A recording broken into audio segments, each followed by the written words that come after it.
Hello and welcome to Advanced Manufacturing Now, the podcast for manufacturing professionals. I'm your host, Steve Plum, Editor-in-Chief for SME Media. We got the whole team here: Amy Bryson, Carrie Gitter, Rachel Thomas, Mike McConnell, and a special guest, Skip Hansen, our star contributing editor.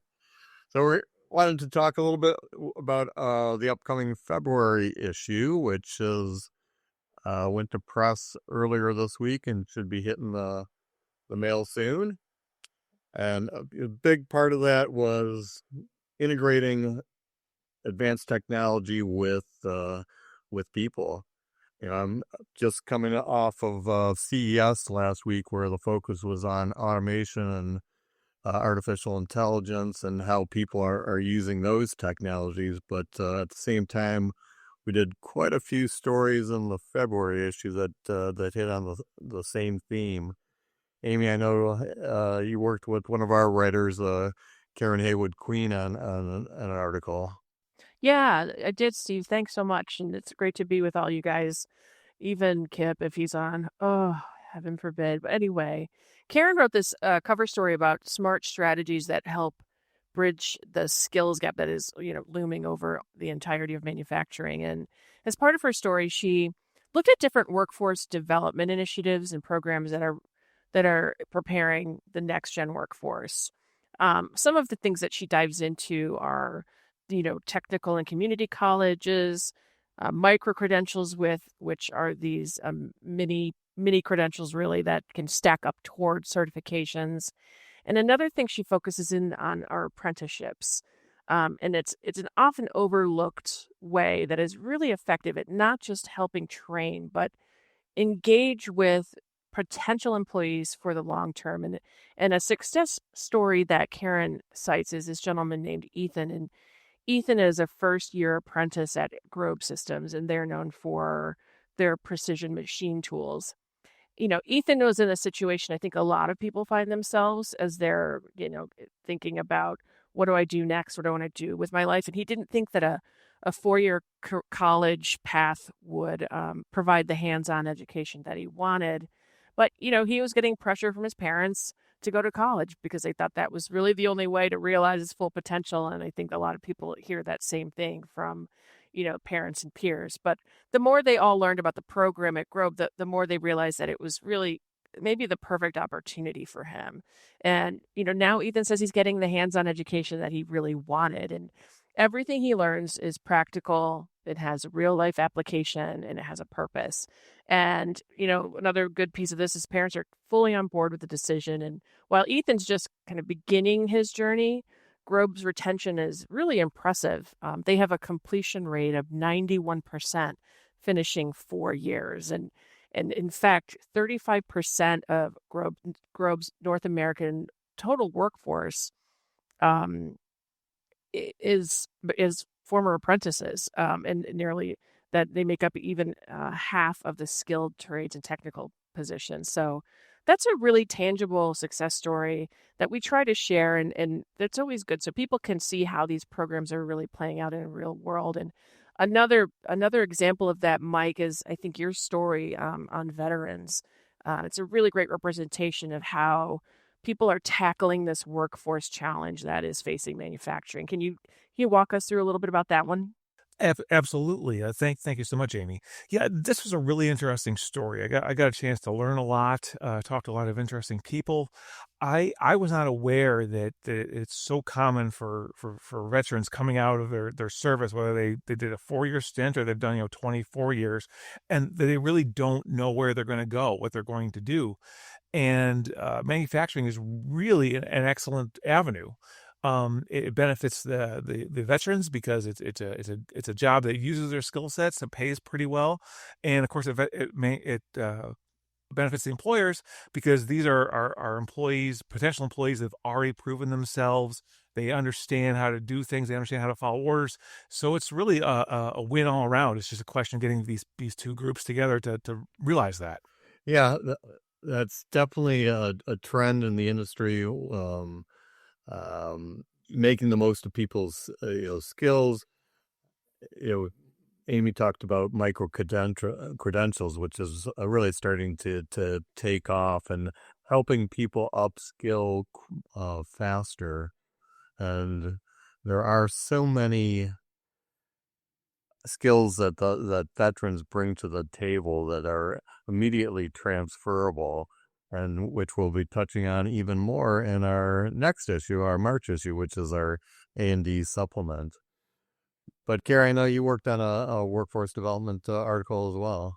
Yeah, Steve. I had the pleasure of covering a really interesting project in Wichita, Textron Aviation, which is a major aviation manufacturer. They're home to the iconic Cessna and Beechcraft brands. They endeavored to consolidate sort of all of their workforce programs and initiatives under one physical roof. And last year opened their Career and Learning Center, which was a $40 million project. It's a 100,000 square foot facility on the company's campus in Wichita. And basically, this facility includes everything: a career zone that people can actually walk right into off the street and speak to recruiters and get support with applying to work at Textron. There's a pre-employment zone where they can get those initial requirements taken care of before being hired, and then a learning zone with classrooms, technical training. They have an entire simulated manufacturing floor in the West Bay hangar of the building. And then they also have a K to 12 program that they call the Design Build Fly Zone, where they invite students and teachers from the area in partnership with the local school district to come in and learn about the aviation industry and manufacturing through hands-on activities. And they actually have a Cessna 172 Skyhawk single-engine aircraft flight simulator there that students apparently are really excited by. And the folks I spoke to there really emphasized that teaching people how to manufacture something like an aircraft can't really be done in a classroom, via PowerPoint.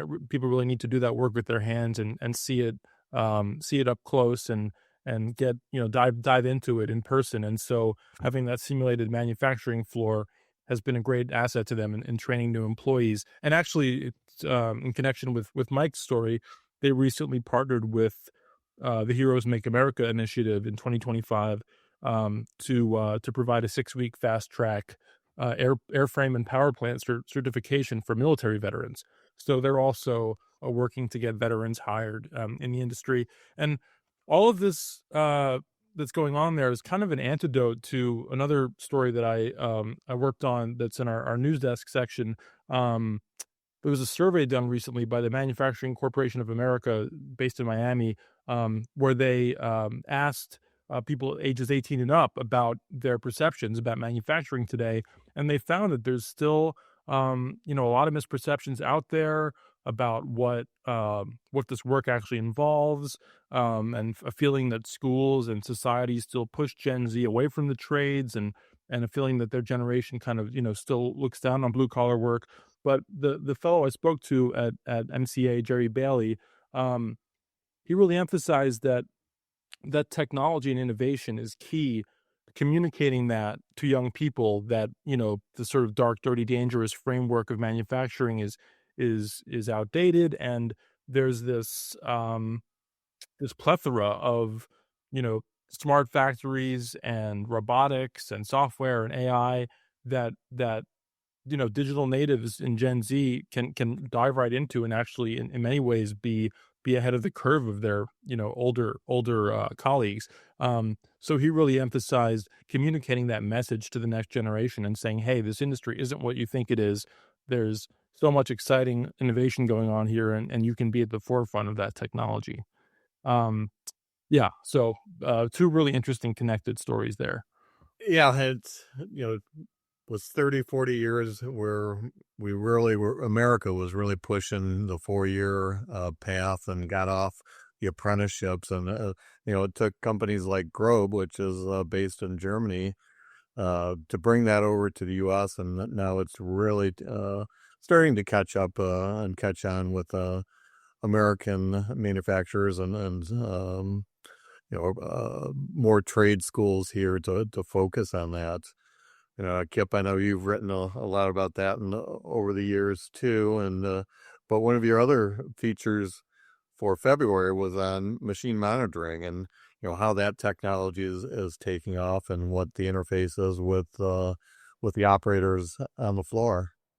Yeah, well, thanks, Steve. And yeah, going back to what Carrie said a minute ago, I completely agree on the importance of hands-on experience and get your hands dirty. Um, yeah, as far as the machine monitoring goes, I did a roundup with folks like Karen Engineering and Datanomics and a few others, and we've covered this in the past many times. Back in the day, you'd walk out on the shop floor, you'd see the andon lights, the red, green, yellow lights on top of the machine, and if they're all green, it's good. But the industrial Internet of Things, IIoT, is kind of replacing that old school way of thinking. Shops are becoming increasingly data driven based on the input they get from their machine tools and their machine controls, and allows you to really see what's going on behind the scenes. Back in the day, experienced machinist could go up there and put his hand on the lathe and kind of get a feeling for what's going on. But I mean, those days are gone. And shops today really need to gather that data, use it for process improvement, use it for documentation of what was going on. And one of the people I interviewed for that article was Rob Karen of Karen Engineering. And I'm not plugging their stuff. I just know that they're one of the leaders in this area as far as putting sensors on machine tools, and then having the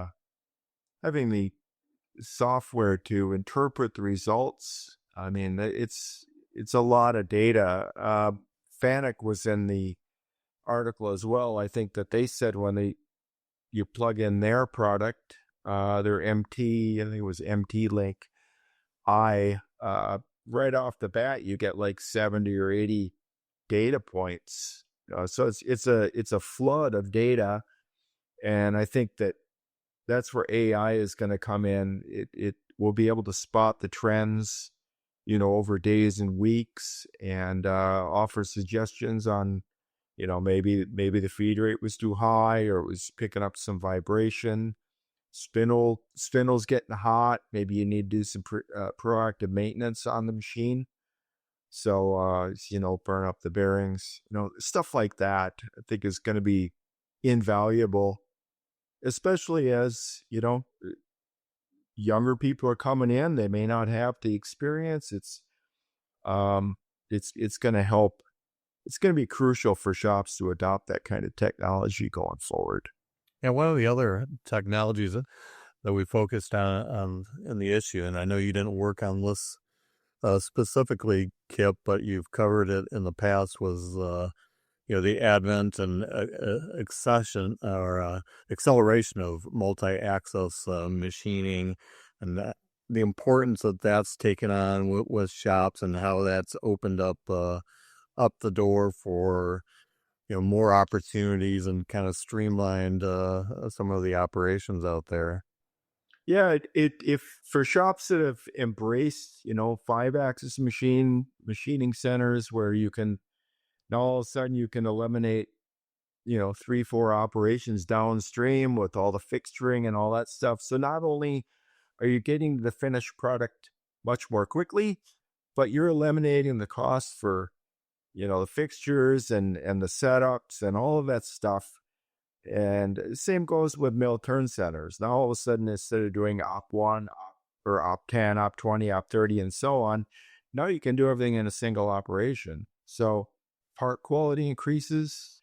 The lead time decreases greatly. The risk that you're going to scrap out a batch of parts on the final operation largely goes away, or at least reduced. Now, the all other side of that is that it's more complex, and the programming systems need to keep up. The operators are going to have to learn new skills and new ways of thinking. So it's a lot of that is about change management too. Yeah, is there much of a learning curve, do you think, in adapting these? Well, I think there is, certainly in 5-axis machining. Um, the program is going to be a lot more complex. You've got to do more setup as far as tool center point and keeping the machines calibrated and so on. So it just lends another level of complexity to the whole thing. But I definitely think it's worth embracing that and pursuing that, because it's clearly the way forward. Yeah, even going from a 3-axis to a 4 or 5-axis system, it definitely adds a little bit more complexity and learning. And I know, and Megan Zimba, who wrote the article for multi-axis machines, noted that it's really starting to be taught more at the trade schools and colleges now, where students have the opportunity to work directly on these machines. Yeah, and I think teaching it at the school level is great because, for example, going back to a twin spindle, twin turret lathe with live tools or a multitasking machine, and all of a sudden the lathe operator has got to learn milling, and vice versa. The milling people would have to learn turning. So yeah, it definitely is important to get that under your belt early on. And speaking of schools and teaching students early on, one of our 30 under 30 winners from last year, Jake Oken, contributed an article for us this year. And Rachel, I know you didn't work directly on it, but you kind of came up to speed as you joined SME, and that was one of the first articles that you edited. Yeah, absolutely. Now that I'm joining SME Media, and getting to work on the monthly column, it's been really cool kind of seeing the human side and the people that are moving the industry, and kind of speaking to Karen Haywood Queen's feature where she talks about the workforce development initiatives that are preparing the next gen workforce. I feel like our featured guest, or I'm sorry, our featured person for the column, Jake Okun, he's perfect for that, as far as, he's instructor for the School of Manufacturing Systems and Networks at Arizona State University. And again, he's a 2025 30 under 30 honoree. And in his column, he really gets into how AI and robotics are shaping the workforce, but not by taking it over, but how his students and other people in the industry are learning to work in tandem with those new technologies. And to quote him from there, I really like this part where he says, "We're at a time when technology and creativity are genuinely coming together. The blend of AI, robotics, and human-centered design is transforming how we build, think, and approach solving real-world problems." And so I really like how he talks about that, and also introducing his students to manufacturing and robotics. That's when he says he really sees the moment of, curiosity setting in, whether they're learning about 3D printing or additive manufacturing, or even how he mentions programming a robotic dog. I think it's really cool that he is as passionate as he is about being behind the scenes, and really pushing the fact that in order to prepare the next generation of manufacturers, it's really key to collaborate with educators and also industry leaders to kind of bridge that gap between academia and industry. And I also like that he continues to reiterate that, AI is not replacing people. It's merely just it's redefining how partnership works between human creativity and machine intelligence, and how in order to, prepare the next generation for the future, it means, going beyond the technical skills, and it's really about nurturing and collaboration and taking those traits of, human-centered design. So I really liked learning about his work, and just seeing how he's really pushing for that collaboration. Well, Jake's column is also a good segue for a project that we're all going to be involved in, and especially you, Rachel, as the 2026 30 Under 30 program, which is going to kick off in February. And we'll be looking for nominations, across the industry. So, listeners, if you know of a great candidate, please feel free to nominate them. For the March issue, as I mentioned, we're going to focus on the aerospace and defense supplement, and then in April we have the additive manufacturing industry report coming up, which Kip, of course, is always heavily involved on that. Yep, I'm gathering contributors right now, and we've got a nice table lined up already, and we're obviously welcoming others as they come on. Yep. Thanks, Kip, and Amy, Rachel, Mike, and Carrie. Thanks again for your hard work throughout the issue and throughout the month. And if you want to learn more about the latest manufacturing trends or hear more podcasts, visit us at advancedmanufacturing.org and be sure to like and subscribe to our podcast.